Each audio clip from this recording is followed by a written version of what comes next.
اونچی آوازوں کی آواز آتی ہے۔ دونوں فوراً کمرے سے باہر نکلتے ہیں۔ ڈرائنگ روم میں شاہ نواز گھر کے ایک بزرگ کے درمیان پھر سے بحث شروع ہوتی ہے۔ ڈرائنگ روم کا ماحول دوبارہ گرم ہو چکا ہوتا ہے۔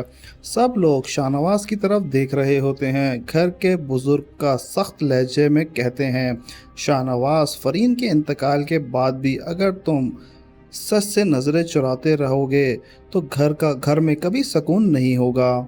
شاہ نواز غصے کو دبا کر جواب دیتا ہے، میں کسی سے نہیں ڈرتا، میں نے جو کچھ کیا اس گھر کی بھلائی کے لیے کیا۔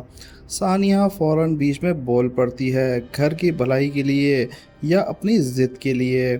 یہ سنتے ہی کمرے میں پھر سے خاموشی چھا جاتی ہے۔ شجاع فوراً سے ثانیہ کو دیکھ کر کہتا ہے، ثانیہ، ابھی تمہارا غصہ جائز ہے لیکن اس وقت سب کو سکون کی ضرورت ہے۔ ثانیہ گہری سانس لیتی ہے، میں کسی سے جھگڑا نہیں کرنا چاہتی لیکن امی کے ساتھ جو کچھ بھی ہوا وہ بھول نہیں سکتی میں۔ شاہ نواز پہلی بار نظریں جھکا لیتا ہے۔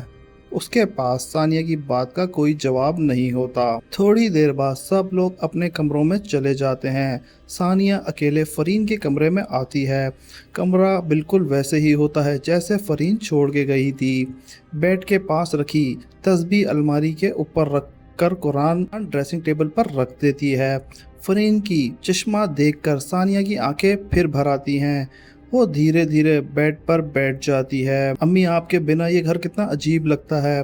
اس وقت اس کی نظریں سائڈ ٹیبل پر رکھی ایک چھوٹی سی ڈائری پر پڑتی ہے۔ ثانیہ ڈائری اٹھاتی ہے۔ وہ پہلے ہی صفحہ کھولتی ہے۔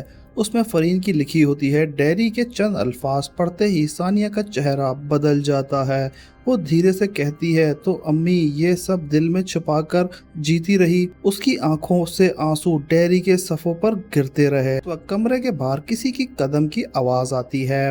ثانیہ فوراً سے ڈائری بند کر لیتی ہے اور الماری کے اندر رکھ دیتی ہے۔ دروازہ کھلتا ہے۔ شاہ نواز کمرے میں آتا ہے۔ دونوں کچھ لمحوں تک ایک دوسرے کو دیکھتے رہتے ہیں۔ شاہ نواز نرمی سے کہتا ہے، میں فرین کی کچھ چیزیں اپنے پاس رکھنا چاہتا ہوں۔ ثانیہ اس کی آنکھوں میں دیکھ کر جواب دیتی ہے، چیزیں سنبھال لینا آسان نہیں ہوتا لیکن رشتوں کی قدر وقت پر کرنی پڑتی ہے۔ یہ الفاظ سنتے ہی شاہ نواز بالکل خاموش ہو جاتا ہے۔ وہ بنا کچھ کہے فرین کی تصویر اٹھاتا ہے اور اپنے کمرے میں لے جاتا ہے۔ ثانیہ اسے جاتے ہوئے دیکھتی ہے۔ اس کے دل میں پہلی بار ایک نیا سوال پیدا ہوتا ہے، کیا امی کی موت کے پیچھے واقعی صرف دکھ تھا یا کسی ایسا سچ ہے جو اب تک چھپایا گیا ہے؟ ان کے کمرے سے باہر نکلتی ہے۔ اس کے چہرے پر ایک الگ سی اداسی ہوتی ہے۔ دوسری طرف ڈاکٹر شاہ نواز بنا کسی سے بات کیے اپنے ہاسپٹل پہنچ جاتا ہے۔ ہاسپٹل میں اس کا دل بھی کسی کام میں نہیں لگ رہا ہوتا۔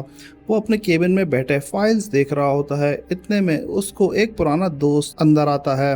وہ شاہ نواز کا چہرہ دیکھ کر کہتا ہے، شاہ نواز، تمہاری حالت دیکھ کر لگتا ہے تم نے راتوں کی نیند سکون سے نہیں لی۔ شاہ نواز ٹھنڈی سانس لے کر کہتا ہے، نیند تو ان لوگوں کو آتی ہے جن کے دل پر کوئی بوجھ نہ ہو۔ ڈاکٹر اس کی طرف غور سے دیکھتا ہے۔ فرین کے انتقال کے بعد بہت سی باتیں سننے کو آ رہی ہیں۔ یہ سنتے ہی ڈاکٹر شاہ نواز کا چہرہ سخت ہو جاتا ہے۔ لوگوں کا تو کام ہے باتیں بنانا، ڈاکٹر فوراً جواب دیتا ہے، لیکن کچھ سوالوں کا جواب صرف تم دے سکتے ہو۔ شاہ نواز خاموش ہو جاتا ہے۔ اسی وقت اس کی نظر کیبن کے باہر پڑتی ہے۔ ہاسپٹل کے کوریڈور میں ڈاکٹر روبینہ چلتی ہوئی نظر آتی ہیں۔ دونوں کی نظریں ایک دوسرے سے ٹکراتی ہیں۔ روبینہ فوراً نظریں جھکا لیتی ہے۔